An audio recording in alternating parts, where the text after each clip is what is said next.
Hello everyone, Sandra here, and welcome to my Life and Channel update video for September 2025. And it's been a month. A lot has happened this month. So there's several different things that I'm going to want to talk about. I've just finished reviewing the things that have happened this month. I can tell a lot's happened. The first is Silksong came out. The game everybody's been waiting for I don't know how long it's been. I feel like I've heard 7 years floated around, so that's probably it. I did play through Hollow Knight on my channel back when I was trying to do Let's Plays before I gave up on doing Let's Plays, so I will endeavor to include a link to that. But I do want to talk some about Silksong. I'm not super far in the game, and I'm not really going to talk about any spoiler things, so you don't need to worry about that. But just more of a discussion actually on game difficulty, because Silksong has inspired me in some thoughts in that regard. Some other notable things that have been going on this month that I want to discuss. I've been reading the Overlord novels. I don't have one immediately on hand to show you what they look like, but the light novels is what I've been reading. So I'm getting close to being caught up. There are 16 currently out, and I am currently reading book 15, if I recall correctly. There's apparently 2 more planned. We'll see if that actually ends up being 2 more. Or it looks pretty clear to me that 15 and 16 were originally going to be one book that ended up getting long enough that got split into 2 slightly shorter books. So I want to talk some about that, and just some of the media that I've been watching that I particularly wanted to note. So let's go ahead and start by talking about Silksong. For those who maybe haven't heard, this is a follow-up to Hollow Knight. It contains the main character of Hornet, which was a side character in Hollow Knight, but otherwise feels fairly narratively disconnected from what I've experienced thus far. The key thing is that it carries over a lot of mechanical concepts. There's some that it changes, and some that are kind of interesting in that regard. I don't really want to comment on them, just for anybody who might be trying to avoid spoilers still. But the game is what's termed a Metroidvania, where you kind of wander around and attempt to find ways through. There are a couple of mechanics that are worth mentioning. So it takes some inspiration from the Dark Souls series, or at least appears to, with the concept of checkpoints where you rest, and then when you die, you respawn there, and then you have to go recollect some of your resources at roughly the place where you died. So that sort of mechanic is there. It's very similar to bonfires from the Dark Souls series, or graces from Elden Ring, whatever you want to call them. And so they're benches in Hollow Knight and Silksong. Of course, there are significant boss fights. The games both use a health system where you have a mask representing how much health you have, and you start off with 5. You can slowly collect a few more, kind of like Zelda heart pieces over the course of the game.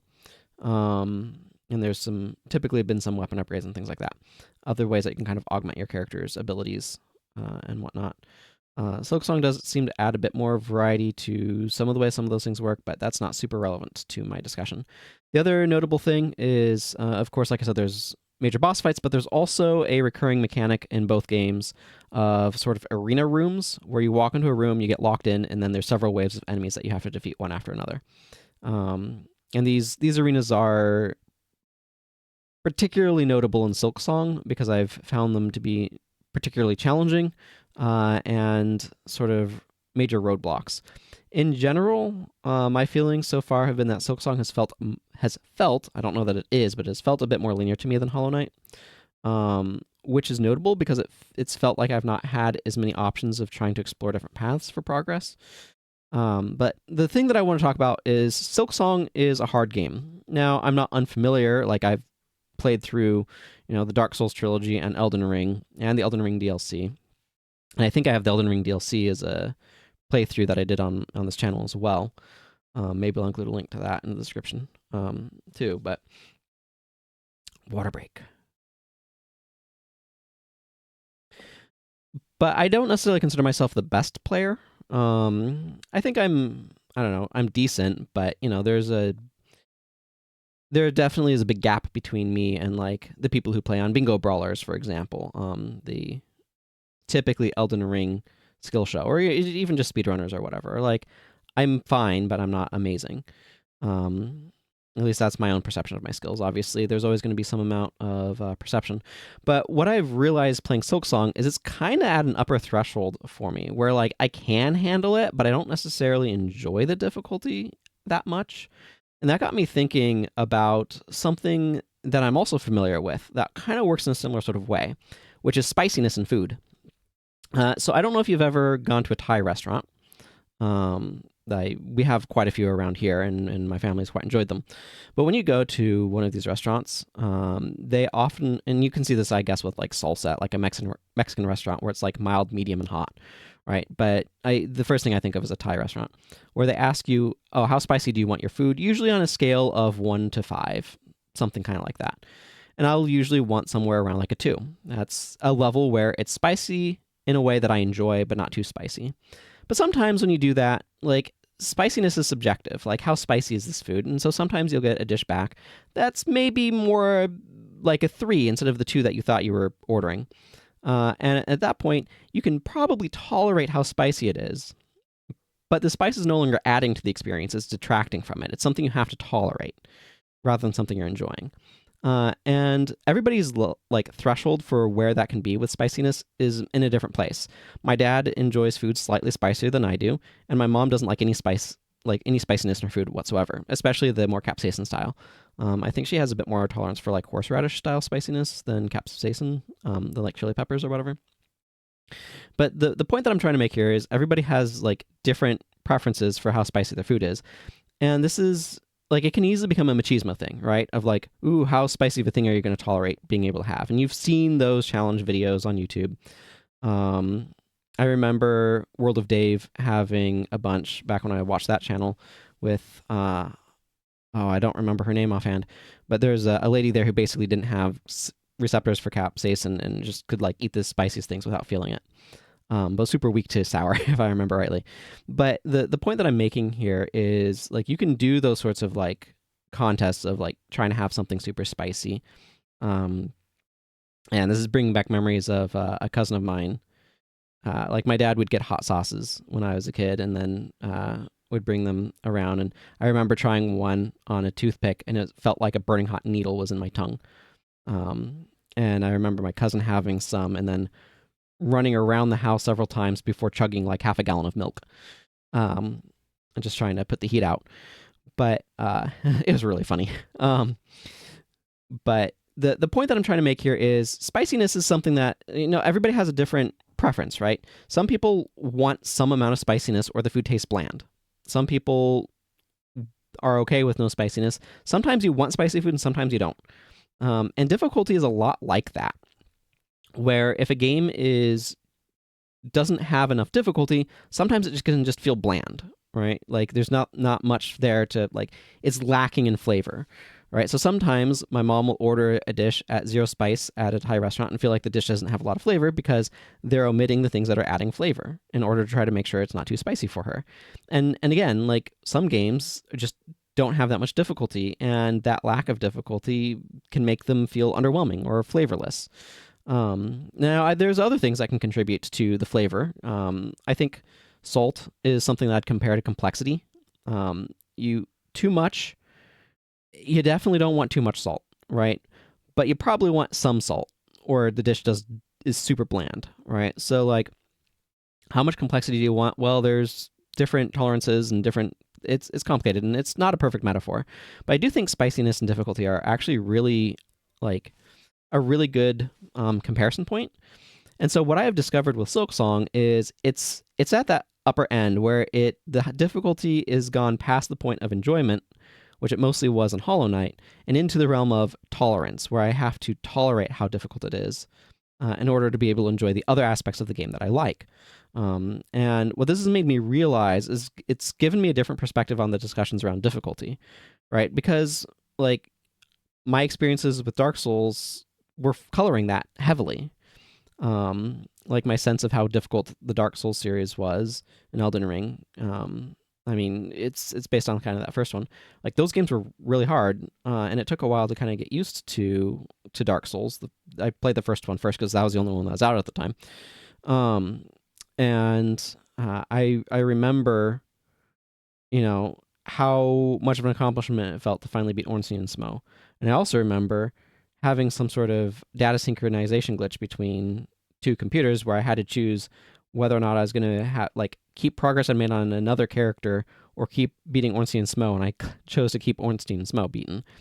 Um, and like once you learn how to work those games, they're quite doable, but there's always going to be some difficulty. And like when you feel that something is in a good spicy level where you're like, oh, these flavors are working really well for me, you don't want it more mild.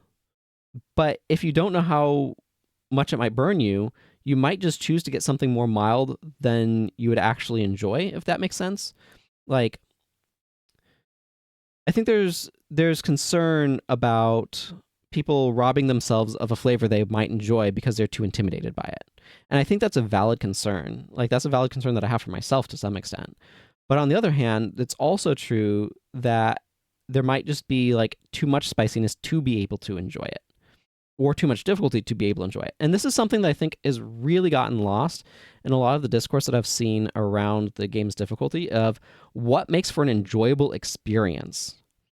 And the thing that I'm realizing is like this has been a very good empathy exercise for me because I wish Silksong was slightly easier. I wish those arena rooms that I mentioned had like checkpoints next to them, like much closer to them, so I didn't have to like make my way back to them as much as I do. Like that would be a way of making it easier. Or I wish there were fewer enemies that dealt 2 masks of damage. Right? I wish I could turn off like hurt boxes on enemies' bodies so that way running into them wouldn't damage me. It is only their attacks that would damage me. Things like that. There's a bajillion different ways that you could tweak the difficulty. I wish some of the platforming was less difficult. I'm not a huge platformer. Like platforming is something that I enjoy as a an additional element, but like games that focus on platforming don't tend to appeal to me that much because that's not something like I like it as an added flavor, not as a main flavor, if that makes sense. And I feel like there's too much platforming that's difficult in Silksong for my tastes. And like I made it through some of the harder platforming areas. At least I don't think I did Path of Pain, but I did make it through White Palace and Hollow Knight for reference, for those who know what that means. And so like there's plenty of areas. I don't remember what all I did in Hollow Knight anymore, to be honest. I'd have to go look at that playthrough. But my point remains that like I can do some amount of it, but often game elements that require me to do a lot of rote memorization, that's not something I enjoy. And a lot of time difficulty stuff can come down to that, but also like how long are run backs and things like that also play a big role. And I want to be able to get back into figuring it out and not have that run back. Like, I don't like the fight against Artorias in Dark Souls 1 because the run back is so long. I know there's lots of people who like that fight, but I liked Fume Knight a lot more because there's in Dark Souls 2, because there was a thing right next to him.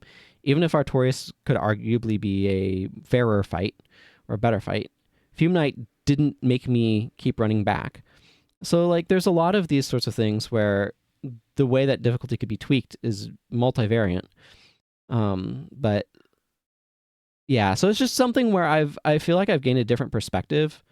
It's not about getting good, it's about how much difficulty makes for an enjoyable experience for you. And what I'm realizing is like, can I tolerate Silksong's difficulty? Can I get through it? Yes, I have so far been able to do so. But am I enjoying it? No. Like it's just, for the most part, it's too much for me to enjoy. And it's detracting from the experience. And I like so much else about the game. It's a beautiful game with a wonderful soundtrack and interesting areas to explore. But I'd enjoy it so much more if it was slightly easier. I don't want it to be like without any difficulty, but I would like slightly less so that I could actually enjoy it more to get it back into that range of enjoyable difficulty for me instead of slightly outside of it. So anyway, it's something that's given me a lot to think about, and hopefully this has given you something to think about when it comes to this particular discussion. I do want to change gears now, though, to the Overlord books, I guess, as well. Talk about. So I've been reading through the series, and like I said, this month, let's see, which was the looks like Overlord book 6. So I got through a lot of them. It's been interesting. The anime has covered. It's a little wonky because there's a separate movie that I think is covering books 11 and 12 that I haven't watched yet, but I plan to do that soonish just to see how it compares. But it's been interesting like reading through Overlord and seeing how it approaches its narrative. And I'm not necessarily going to talk about the story per se. If you're interested in it, like the anime is available on a number of places. Crunchyroll, for example, I know has it. Um, and last I knew it was available on Amazon Prime as well. I don't know. There's probably other places you can find it, um, but I mean I've been reading the books through my local library, and but it's been interesting. Like as a story, Overlord's main character is a villain. Like it's impossible to ignore that. But they're a complex character, and there's a lot of complexity to what's going on, and a lot of tension points. Um, and there's a lot of things that could make the main character less villainous, but that's not really the point.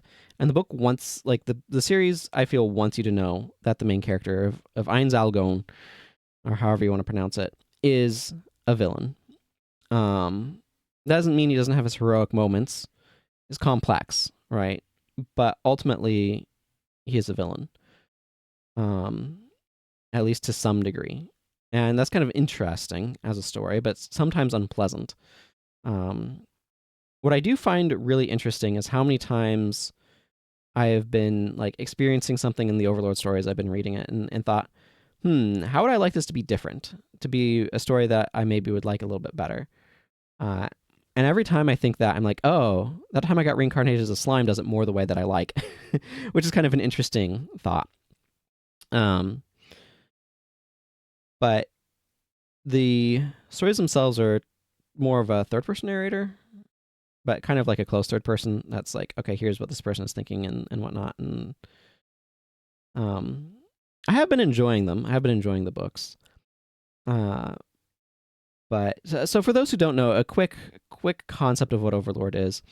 In Earth's future, there's like immersive VR video games. This is a common concept. You can see it in a number of different spots.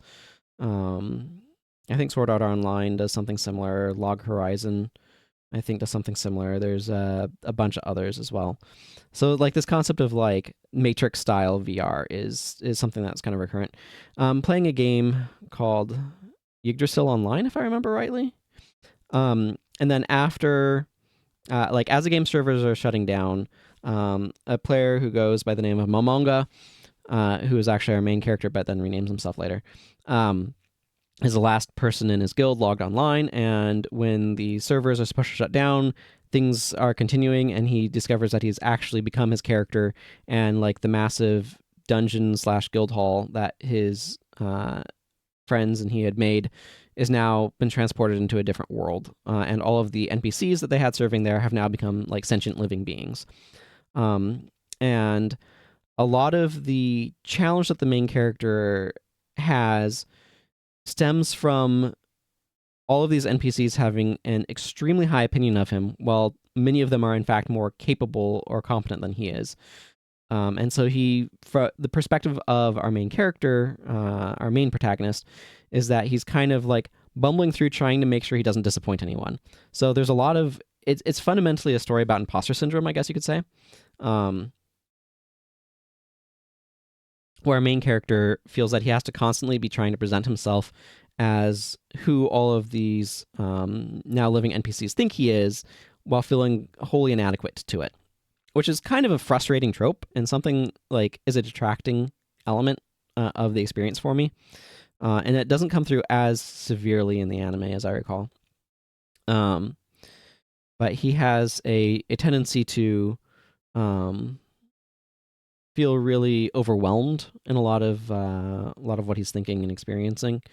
Of just like the other people are more competent than me, but they don't think so. Like they think he's a genius, and just feeling sort of that imposter syndrome, I guess, which I think makes him a very weak character in the end because he's very bad at specifying how he thinks things should go and how he wants things to go. It's like, I should just trust everything to other people. They know better than me. And so he ends up just going along with what other people are saying instead of asserting his own desires. Sometimes I think that can be a right decision in what he's making, but a lot of times, especially with the overarching operations of things, I think that is an inferior choice.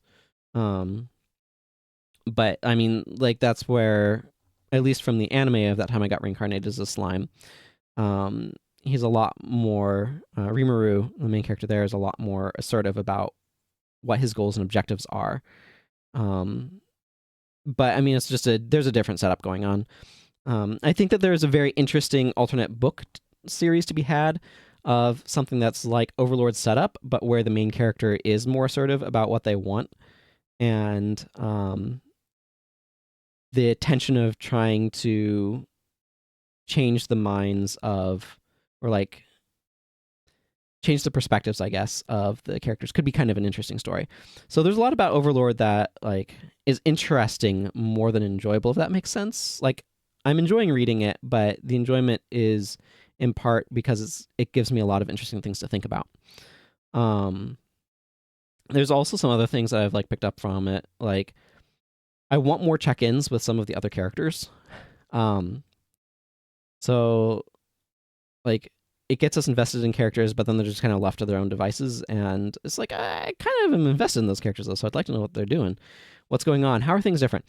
This is something that I've actually really been realizing in myself lately, over the course of the past, I don't know, couple years. I don't know how long it's been, maybe less than that. Is that I really like reactions for giving context to what's going on. I like it when things are fleshed out in a way, but I really highly value reactions. This is actually something that I really noticed from reading So I'm a Spider, So What? It's just like, because that series and the light novels and stuff do a really good job of jumping around perspectives. That way you can get alternate views on what's going on, and like alternate views of our main character in that series. And that's something that I really like. And Overlord does do that in some regards and has missed opportunities for it in others that I'm kind of like, oh, but I wanted sort of moments. So, I mean, it is what it is, right?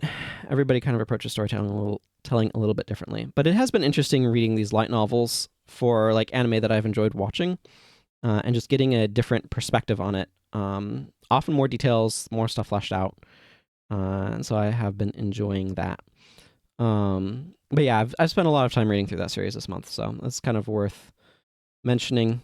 And then just like some other things that have been going on. I watched through an anime called Princess Connect Redive. It has 2 seasons on Crunchyroll. Crunchyroll is just where I watch my anime. So, and I actually really enjoyed that one a lot. It's a very cute series in the sense that like most of what it is the everyday shenanigans of a town of people that you're getting to know, because the primary protagonists of that are the Gourmet Guild, that include Pecorina-sama. Is that what?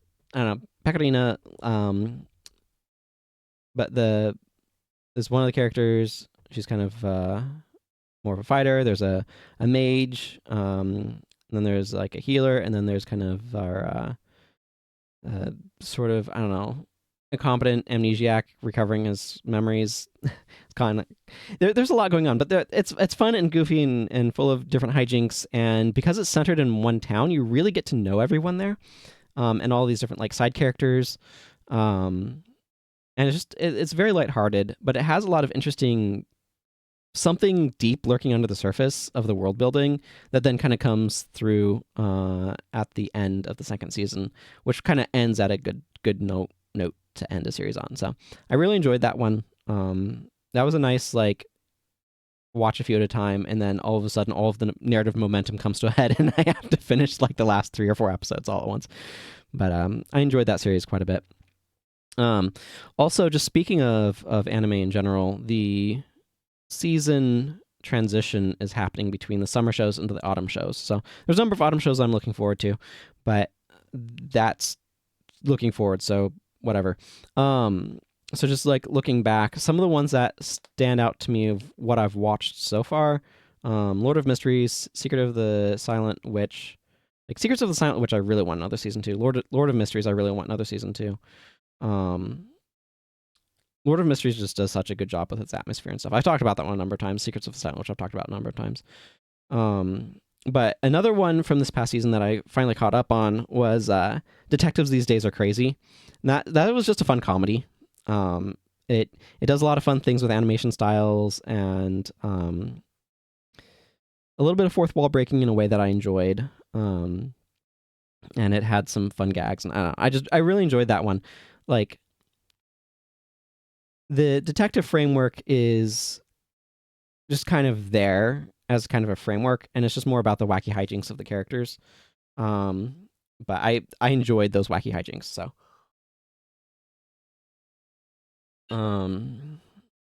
let's see, any other anime I specifically want to mention. I say as I'm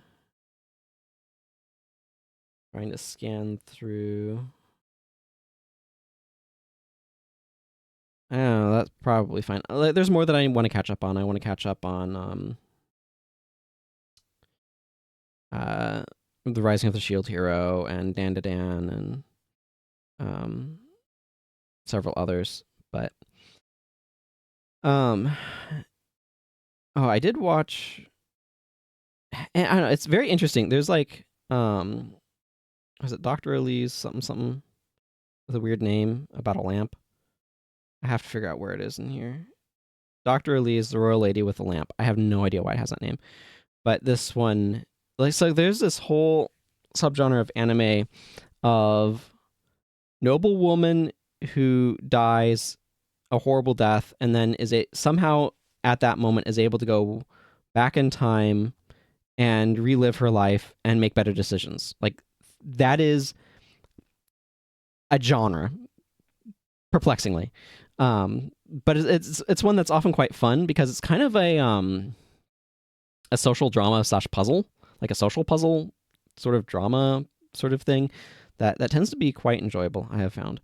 And so this was kind of like a different take on that, where this woman or this like high-ranking noble lady, princess, whatever, it's in that sort of general area, aristocratic nonsense, and like dies, gets reincarnated on Earth, and becomes a doctor, and then dies again and goes back in time into her previous life, but with all of those like knowledge and skill intact, and it's like, okay, in this do-over, I'm just gonna be a doctor now.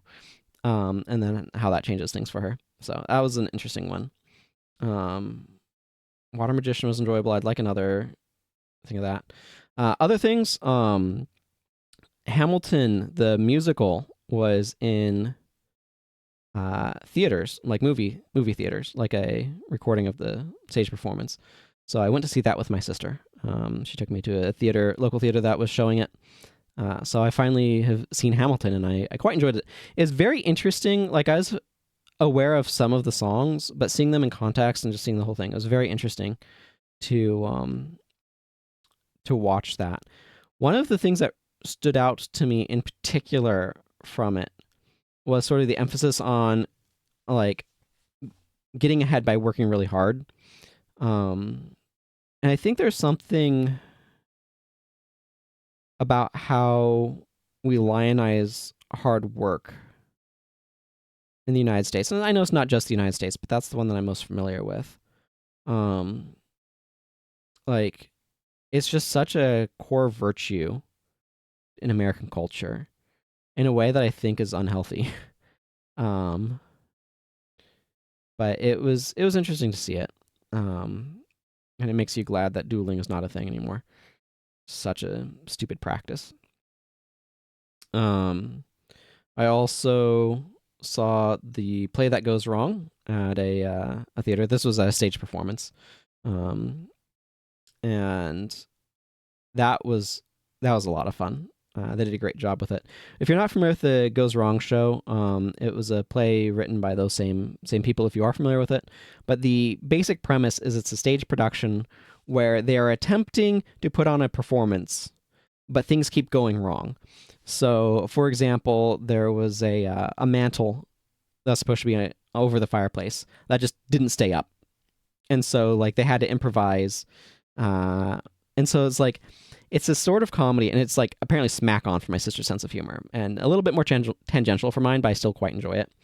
Where like they are trying overall their best to make the play happen, but things just keep going wrong, and so they keep like improvising around it, and there's a little bit of like some actors are really hamming it up, like because they're it's like this meta level thing where the actors are portraying actors who are playing characters in the play that is going wrong, in the play that is going the way that it's supposed to have things go wrong in a way that's funny.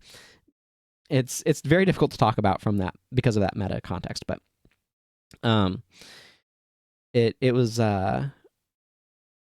it was just a lot of fun just seeing them do goofs and other silly things, and like the improvisation of, oh, I'm supposed to pick up something here and that thing's not here. I guess I'll grab this other thing instead. Or the stagehand or the person playing a stagehand being like, I guess I will stick my hands through where the mantle is in order to be able to hold these candlesticks.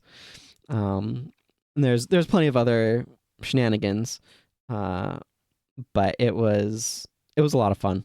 So that was a great time.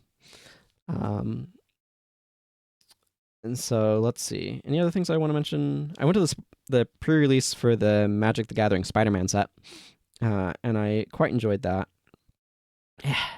I had a lot of dubiousness about a Spider-Man Magic set leading up to it, but then, like, as I saw the mechanics, I'm like, well, the people at Wizards of the Coast know how to design a Magic set.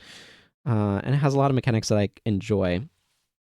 I don't like, despite dressing up as Spider-Man in kindergarten for my birthday, and like generally liking the character. I'm not like a hardcore Spider-Man fan or anything. But I don't know. It was just something about actual physical cards and good gameplay that I enjoy. So, oh yeah, I also watched the season of Doctor Who with the first one with Goody, I think. Sorry, I don't know how to pronounce his name properly super well, unfortunately. But I watched that. It's with Russell T Davies back as the like showrunner, and like it was okay, but it felt like there's something fundamentally lacking about the writing. Some depth or something with the execution where there's a lot of interesting ideas. There's a number of interesting ideas, but like there's something lacking. And the Space Babies episode was just bleh to me. But it feels like there's too many like weird inconsistencies in part, I guess, where I don't know. They're like, oh, these are supposed to be gods that we're confronting, but then also we don't believe in gods. And it's like, okay, pick one. Which direction are you trying to go with this? How are you approaching this? Or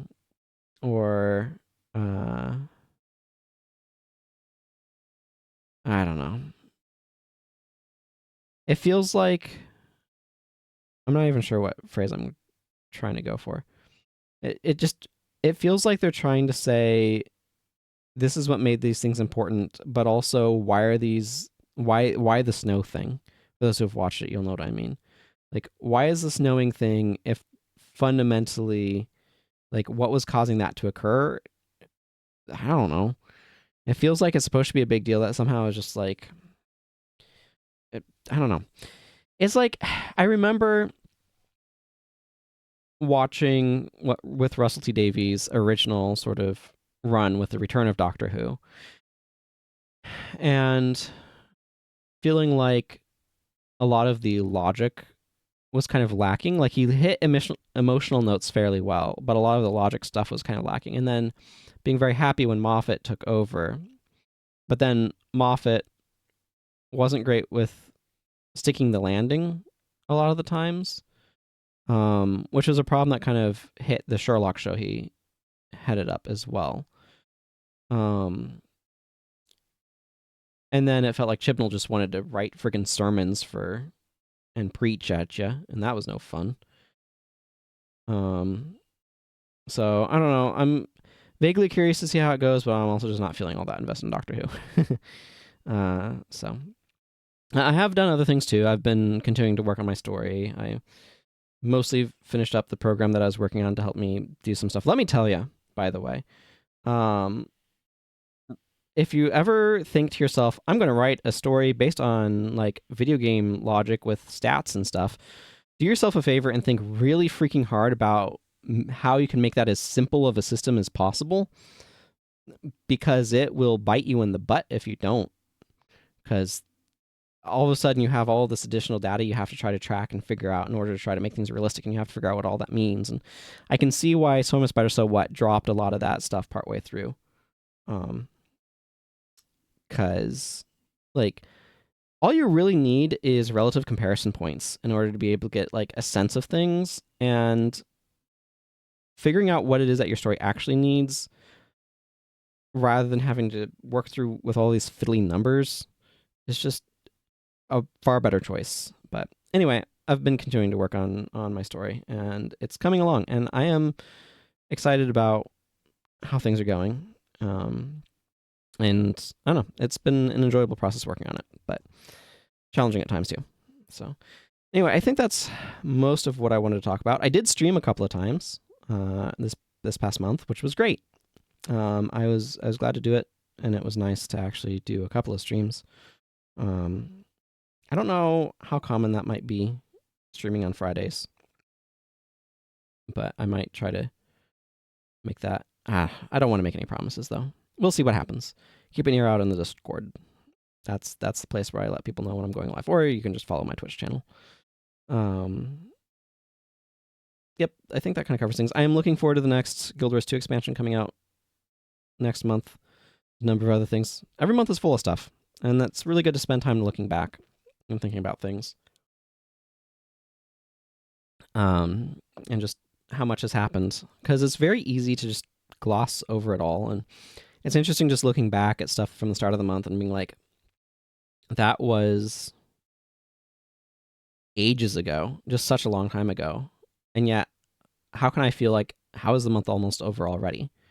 Right? Like, I feel, when I was getting to like Thursday, Friday of last week, being like, how's the month almost over already? And then, I come here and I look back and I'm like, that was a lot of stuff that happened. That was a whole lot of stuff that happened this past week.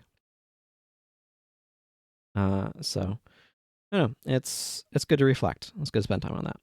Anyway, I'm going to go ahead and wrap up here. So until next month, everyone, take care and goodbye.